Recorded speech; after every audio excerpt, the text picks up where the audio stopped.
અજ્ઞાન અંધારે ઊંઘી રહ્યો છું, અજ્ઞાન અંધારે ઊંઘી રહ્યો છું, સોડ તાણીને સદનમાં દુઃખો વાઈ ગયો છે તનમાં, દુઃખો વાઈ ગયો છે તનમાં.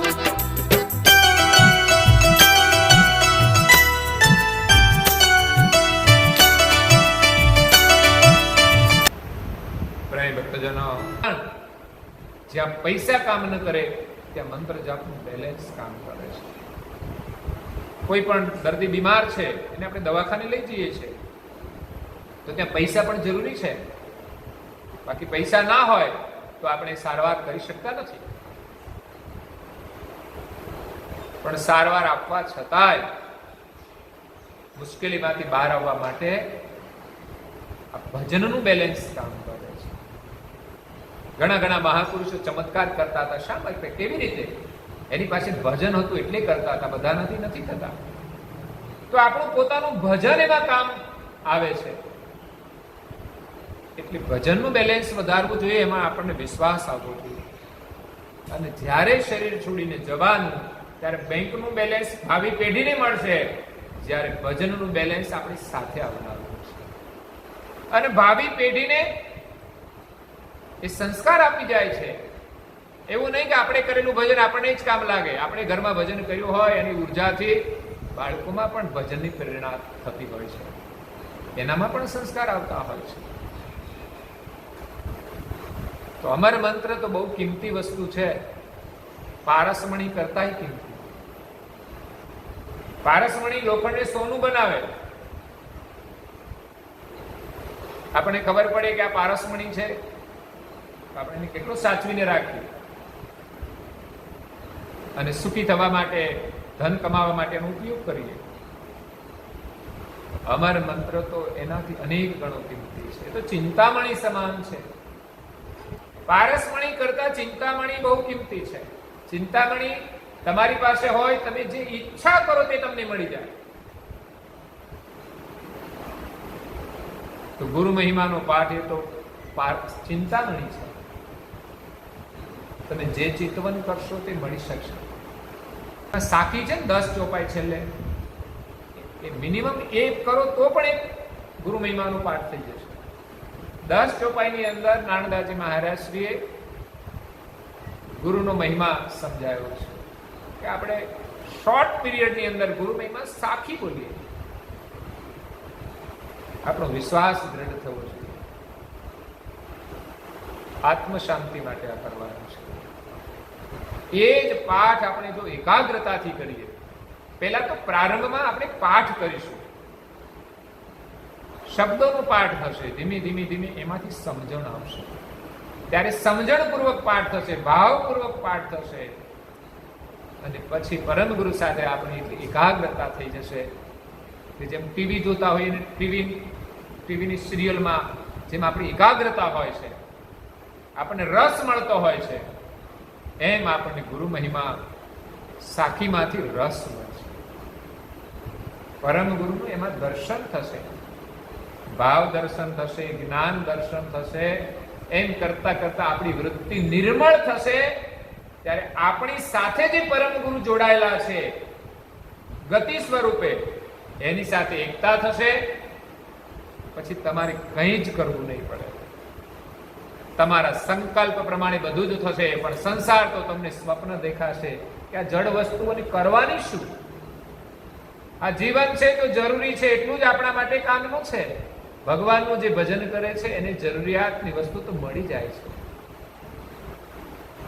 એના માટે એટલી બધી ચિંતા નથી કરવી પડતી. જ્યારે ભગવાનનું ભજન નથી કરતા અને સંસાર માટે ચિંતા કરીએ છીએ તો પણ એ બધું પામી શકતા નથી. કદાચ જરૂરિયાતનું પણ ન મળી શકે, પણ પ્રભુના સ્મરણમાં જો આપણો વિશ્વાસ થઈ જાય તો ચોક્કસ આપણી જરૂરિયાત છે અવશ્ય પૂર્ણ થશે. પછી ત્યાં આપણી વિશેષ ઈચ્છાઓ નહીં રહે. ઈચ્છાઓએ આપણને દુઃખી કર્યા છે.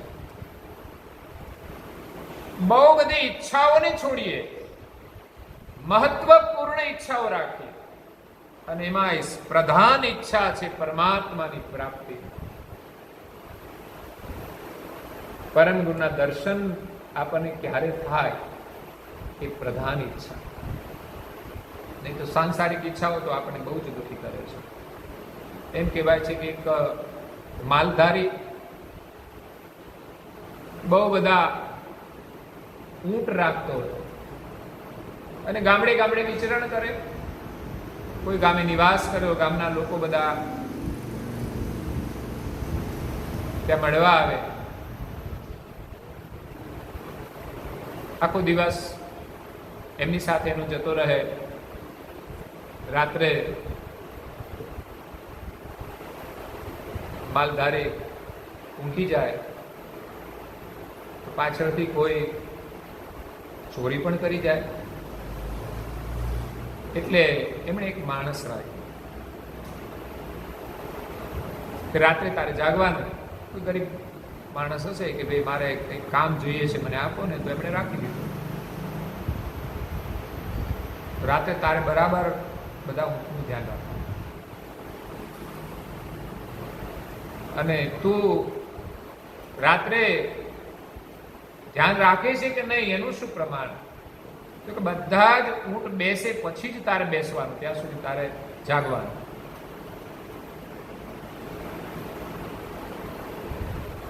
રાત્રિના પહેલા પ્રહરમાં તો બધા ઊંટ ઊભા હતા, પછી બીજા પ્રહરમાં કંઈક ઊંટ બેસી ગયા, ત્રીજા પ્રહરમાં કંઈક વધારે ઊંટ બેસી ગયા, ચોથા પ્રહરમાં બીજા થોડા વધેલા ઊંટ હતા એ બેઠા, તો પાછા આગળ બેઠા હતા એ પાછા ઊભા થાય. સવારના પહોરમાં બધા જ ઊંટ બેસી ગયા, પણ એક નાનું ઊંટ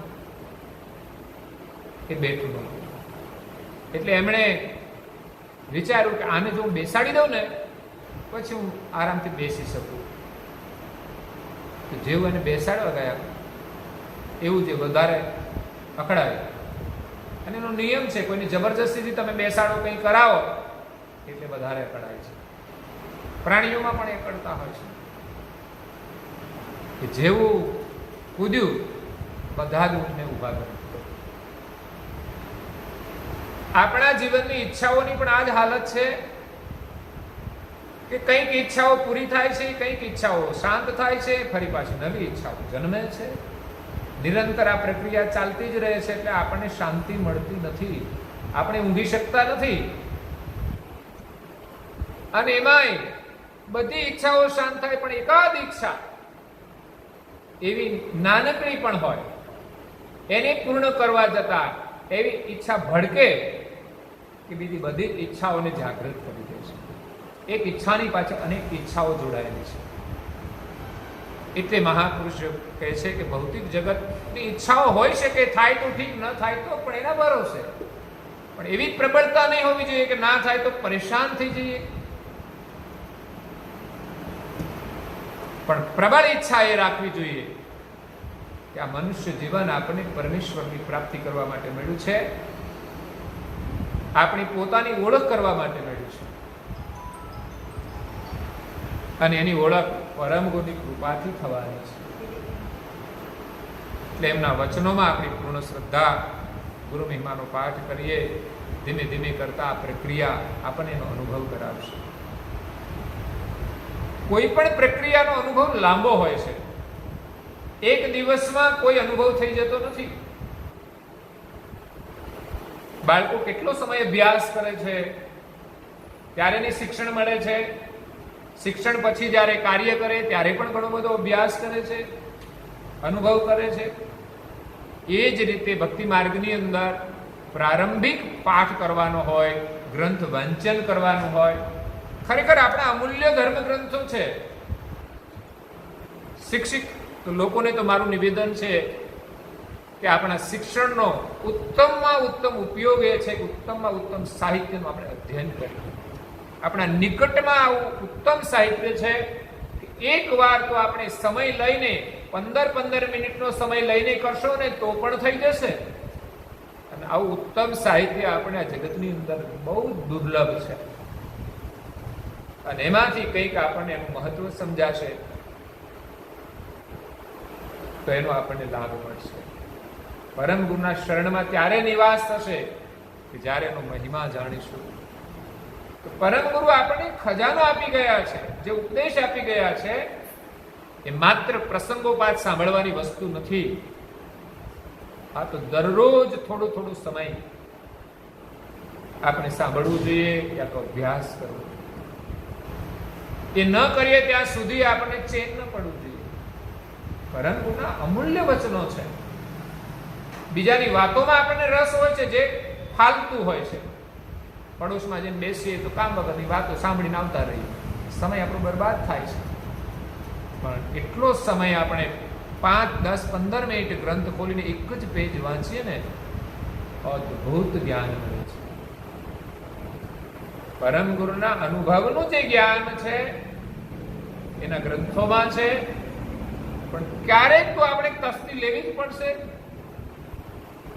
જે લોકો નથી ભણતા એનું જીવન કેવું છે આપણે જોઈએ છે, કે જે અભણ લોકો છે મજૂરી કરે છે, જ્યારે જે લોકો ભણ્યા, મહેનત કરી, એનું પરિણામ શું મળ્યું? એને સારી નોકરી મળી અને સરળતાથી હજારો અને લાખો રૂપિયા કમાઈ શકે છે. તો આ ઉત્તમમાં ઉત્તમ અનુભવ છે, એના માટે અભ્યાસ બહુ જરૂરી છે. અભ્યાસ કર્યા પછી એ પ્રકારની મહેનત પણ કરવી પડશે, સાધના પણ કરવી પડશે, ત્યારે આપણને એનો ઉત્તમ અનુભવ મળશે. તો નારાયણદાસજી મહારાજશ્રીએ તો અહીંયા કક્કાના પ્રથમ અક્ષરની અંદર ક ને અનુલક્ષીને આપણને ભણાયો છે. કક્કા કરો, શું કરો? ગુરુચરણ નિવાસ. ક ભણાવે છે. ક લૌકિક જગતમાં આપણે લૌકિક અભ્યાસ કરીએ છીએ, અહીંયા તો આધ્યાત્મિક આ કક્કો છે. તો ક નું મહત્વ શું કરવું જોઈએ? ગુરુના શરણમાં નિવાસ કરી, બસ શાંતિ મળે તો સ્મરણ કરો, ધ્યાન કરો, સેવા કરો. 3 સ્ટેપ આપ્યા છે. મહેલ કરી ગઈ દીજીએ, સેવા, સુમિરન, ધ્યાન. 3 વસ્તુ આપણે કરવાની. સેવા પ્રથમ ચરણમાં, પરમ ગુરુની હવારે સેવા પૂજા કરો ને એ પણ સેવા છે.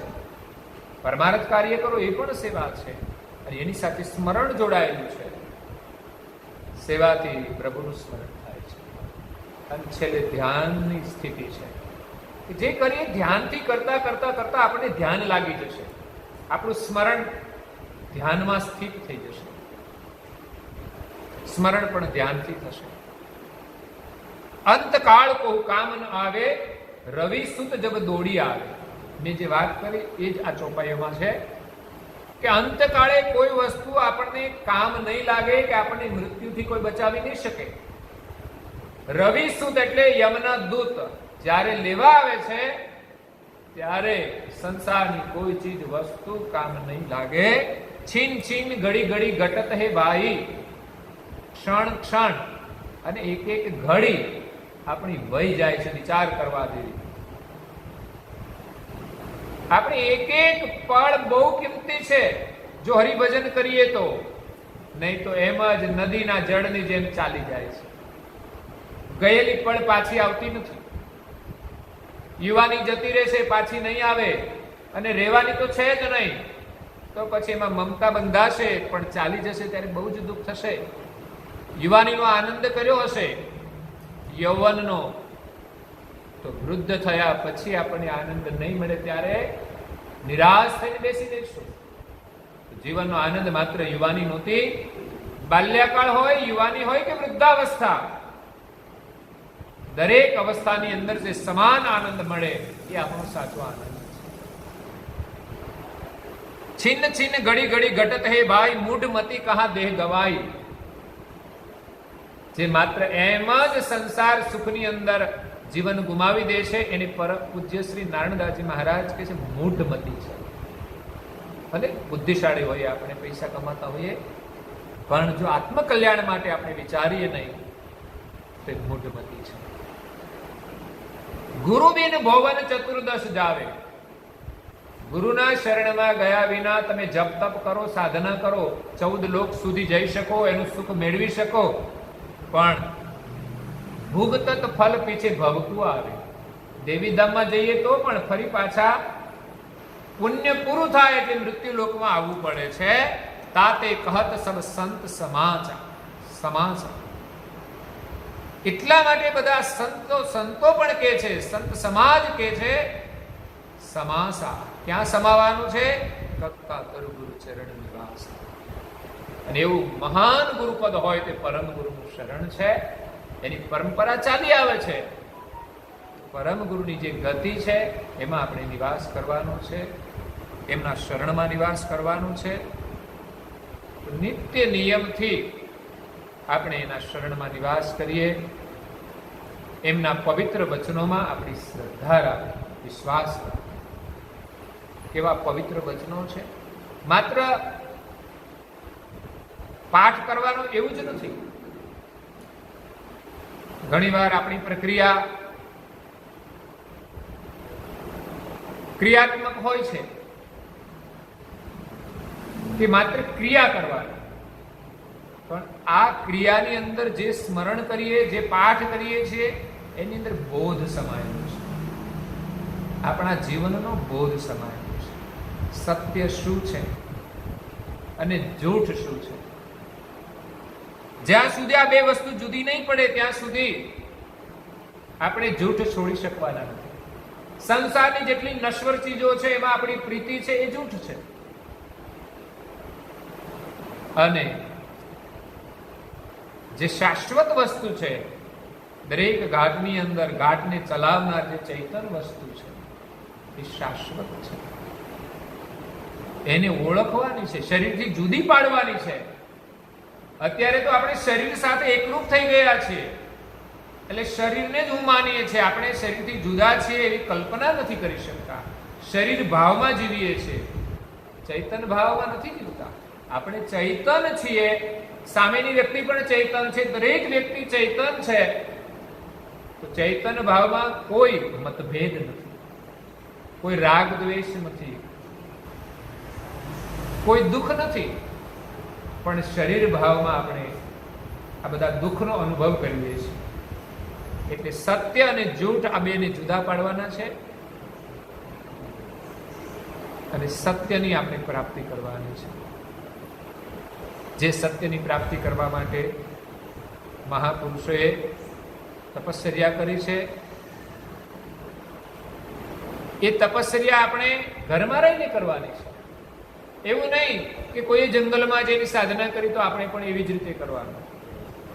એને કોઈ વસ્તુ ઘરે ન મળી ત્યારે જંગલમાં ગયા, પણ જ્યારે એમણે અનુભવ કર્યો અને જગતની અંદર આવીને એમણે આપ્યો, તો બુદ્ધે એમ કહ્યું કે તમારે કોઈને જંગલમાં જવાની જરૂર નથી. જે સત્ય વસ્તુ મને મળી છે હું તમને આપું છું. એમ પરમ ગુરુએ આપણને સત્ય વસ્તુ એમના અનુભવ દ્વારા આપણા ઘર સુધી પહોંચાડી છે.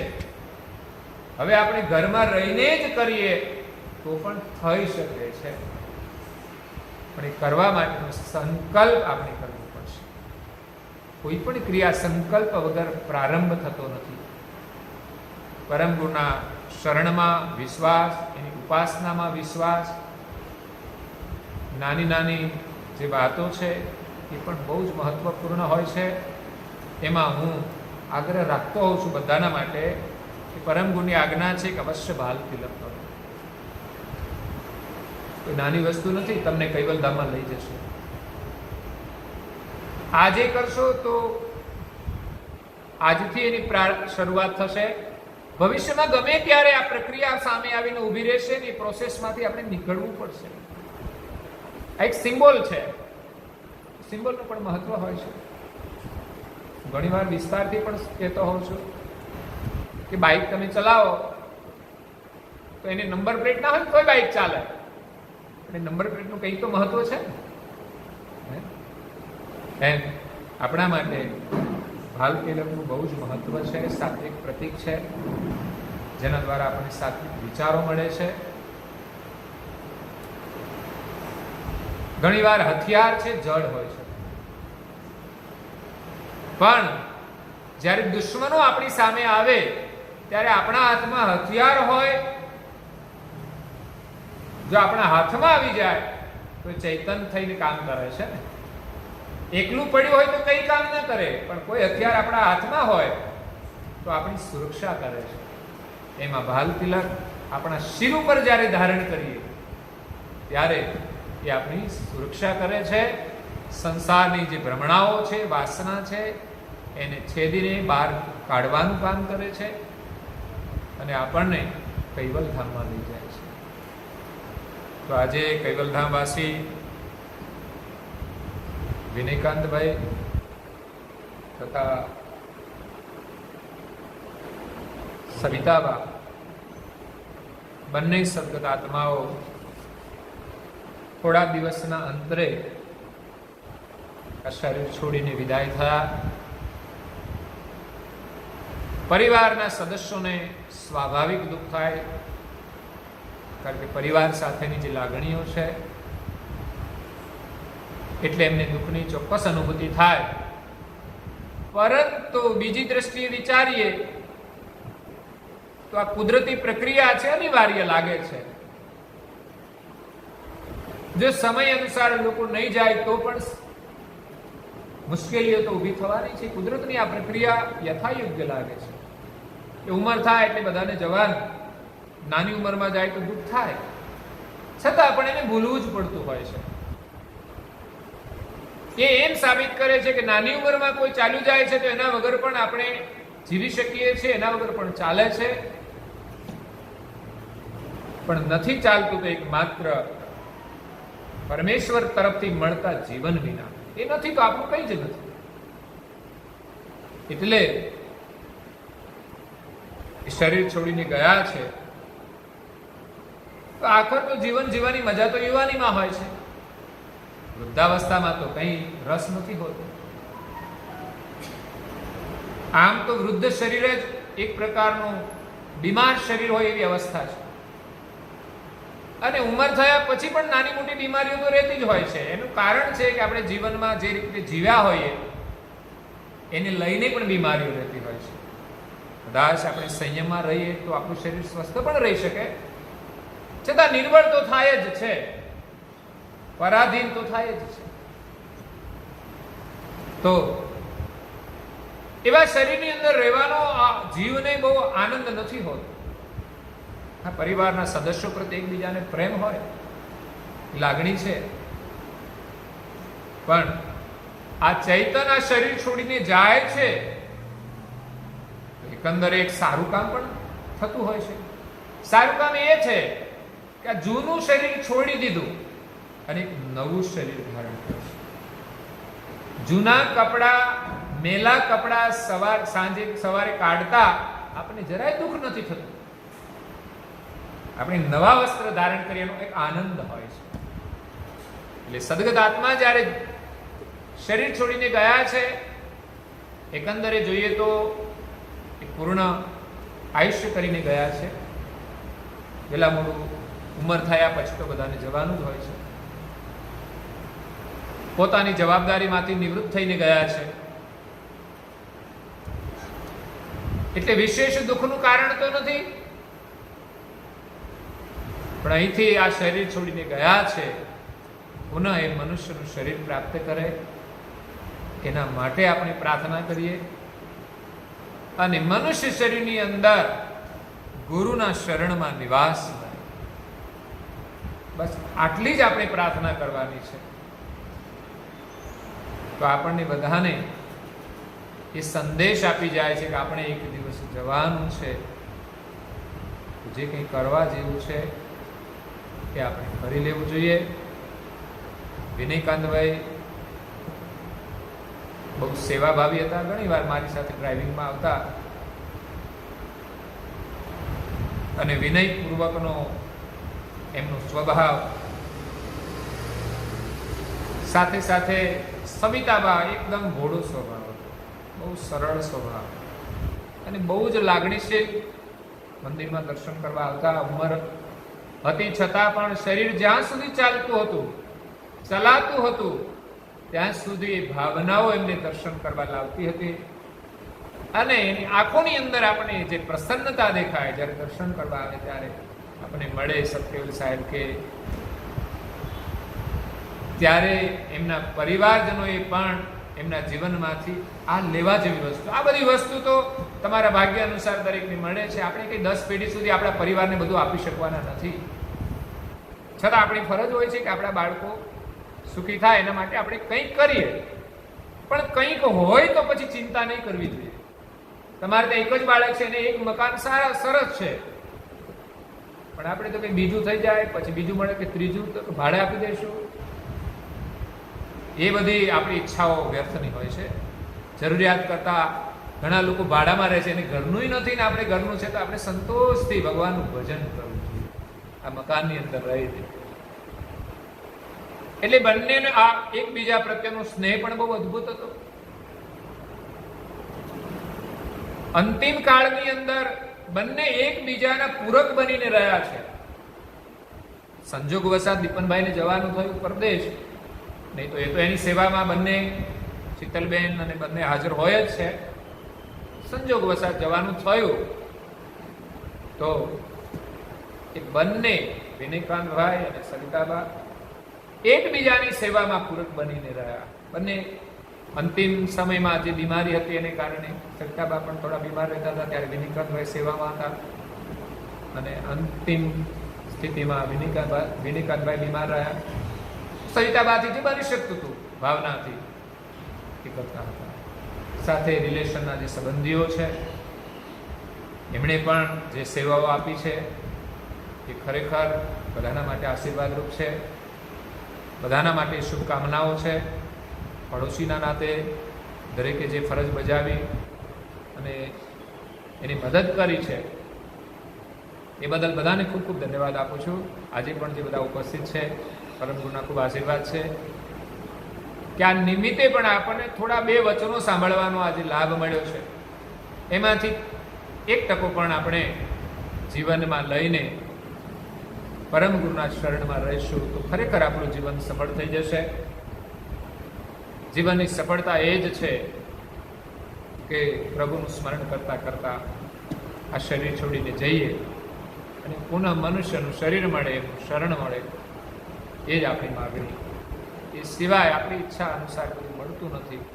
જેટલું મળે એમાં સંતોષ માનીને આપણે જીવીએ અને પ્રભુનું સ્મરણ કરીએ તો એ સુખ છે, બાકી બધું સ્વપ્ન છે. તો આ સાથે સદગત આત્માઓને આપણે શ્રદ્ધાંજલિ આપીએ છીએ. એમના સુપુત્ર તો નથી પણ પૌત્ર અહીંયા છે જે એમની ઉપસ્થિતિમાં છે, પુત્રની જગ્યાએ જ છે. એટલે એમના દ્વારા બંને સદગત આત્માઓને આપણે શ્રદ્ધાંજલિ આપી અને આજે અહીંયા એમની વિધિ સંપન્ન કરીએ છીએ. અંતિમ એમની આરતી કરી બંને આત્માઓને પરમ શાંતિ મળે એવી પરમ ગુરુના શરણમાં પ્રાર્થના સાથે મારી વાણીને વિરામ આપું છું. અસ્તુ સત્યવેલ સાહેબ જય જય જય पूर्णाचार्य महाराज की जय, ऋषभ संतन की जय, ऋषभ देवन की जय, श्री प्राण संप्रदाय की जय, श्री गुरु राजेश शास्त्रपुरी की जय, श्री केवल धाम की जय।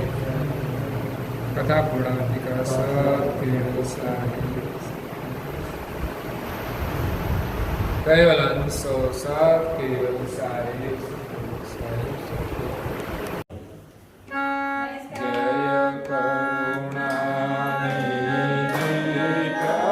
Jai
અખંડ અનાદિ વદની જાણ સહિતિ પ્રભુ જાણ સહિતિ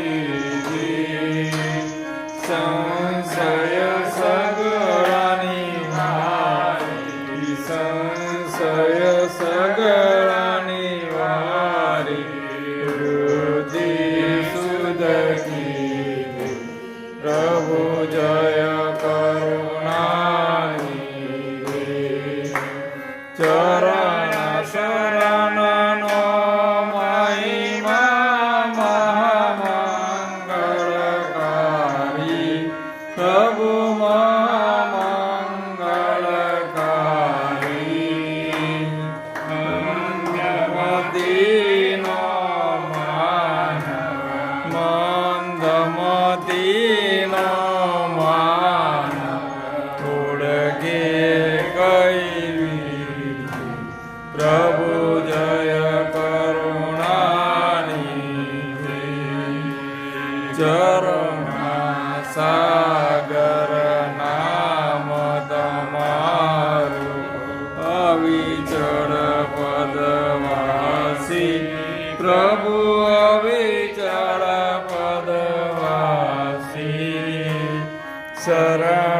શરણાંગતને સાનમ શરણાંગતને સાનમ સીડી બતાવસી પ્રભુ જય કરુણાની જય કરુણાની પ્રભુ જય કરુણાની આરતી આરત પૂર્વક આરતી આરત પૂર્વક સુરતા કરલી પ્રભુ જય કરુણાની પ્રભુ જય કરુણાની પ્રભુ જય કરુણાની ઓમ બંધુ